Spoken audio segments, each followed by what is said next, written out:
Okay, so let's dig into this very elusive CPO CEO relationship. I wanted to record this episode with you because I hear from my friends in HR constantly about the complaints about their CEOs. I feel like I have a lot of tea about like every major CEO at this point in my life because I hear from their HR team so often. But in one word, how would you describe the relationship between CEO and CPO? So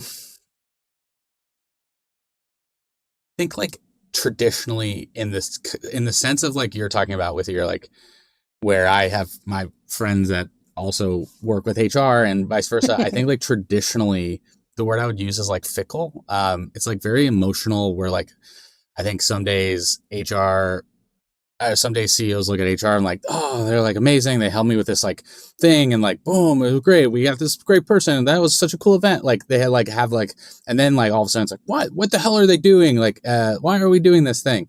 And, it was always like just very emotional. I don't know if it goes the other way, but I think like yeah. And I think it's just like fickle was a little bit it. And that's like when you walk around eggshells with anybody, all of a sudden, like you can't like actually have like a core trust. And then that's like why I think everyone's like, fuck this. Cause there's no like real, like, where are you coming from like a trusted place?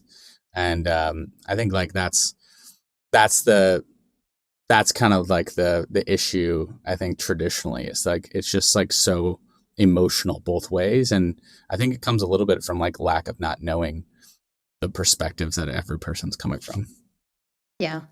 I think that plays a big part in it. And a lot of CEOs like also just don't understand HR. Like I found that they think HR is one thing when really it's something very different. Or like the role of HR has gotten so vast in the last 4 years that some CEOs think like you should be focusing on this part of it. And other CEOs are like, no, actually it's this part. And then we're kind of caught in the middle of where do I actually need to focus my attention because this specific person thinks that I'm supposed to be doing this, but in reality, I do all these other things too. Yeah, I think like you have to be stage of company like matters, but like with us when we hired you, like you had to be like a deep generalist, like in a way that like, hey, if I can like, and this is how we viewed it, is like, hey, this person can be relatable. They can be like a great, you're also like the face of the business externally in so many ways. So like that's important as well. Like brand is not logos, it's people. And like that's important to like recognize like who you want in that role.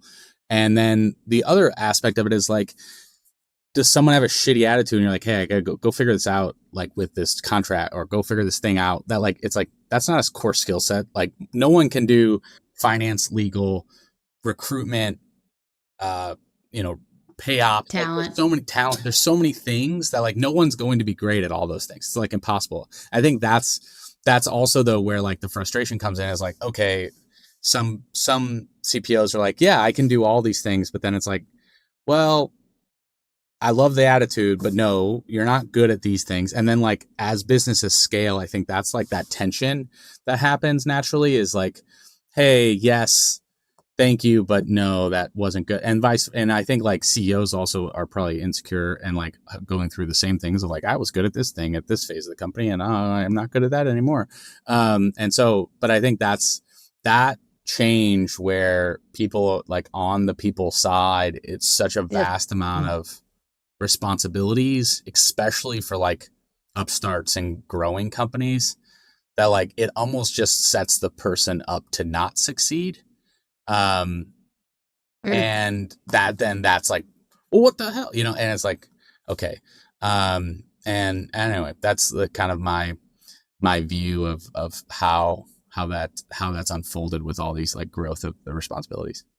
Yeah, the fact that you said like I felt it in my soul that like you're set up to not succeed. I think a lot of people feel that way in HR and don't know how to actually be successful.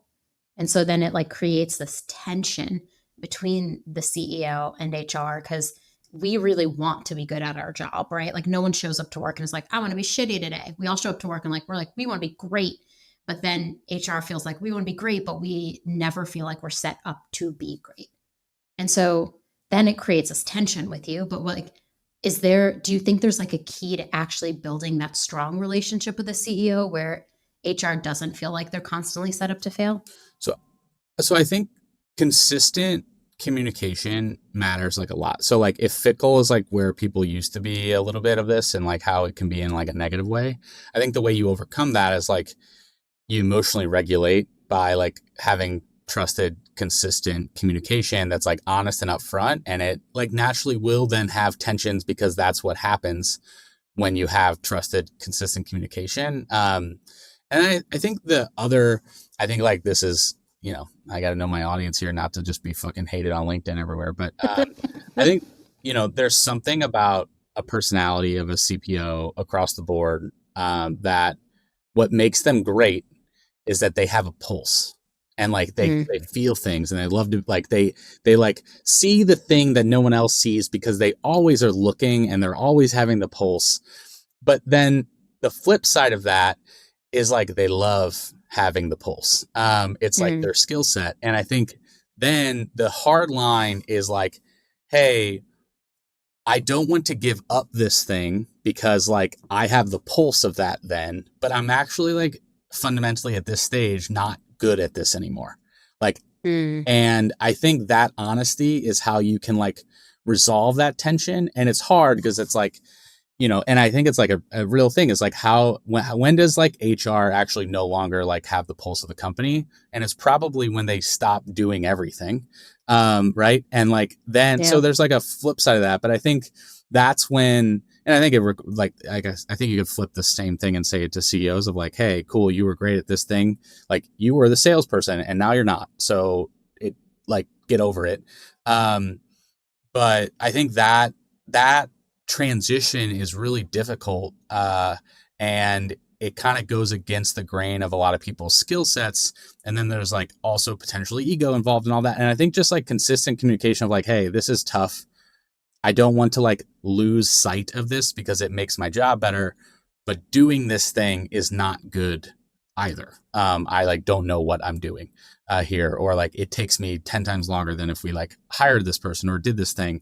And I think like, you know, just like learning to grow and delegate those things through honesty and communication eliminates that tension. And there still might be tension of like, sorry, you fucking have to do that and get better at it. Or it's like, oh, wow, okay, well, then we're going to have to like hire this person. And that's like totally going to be, you know, it's like, there's going to be hard solutions to those things. But I think as long as they're consistently communicated, it's just a lot easier.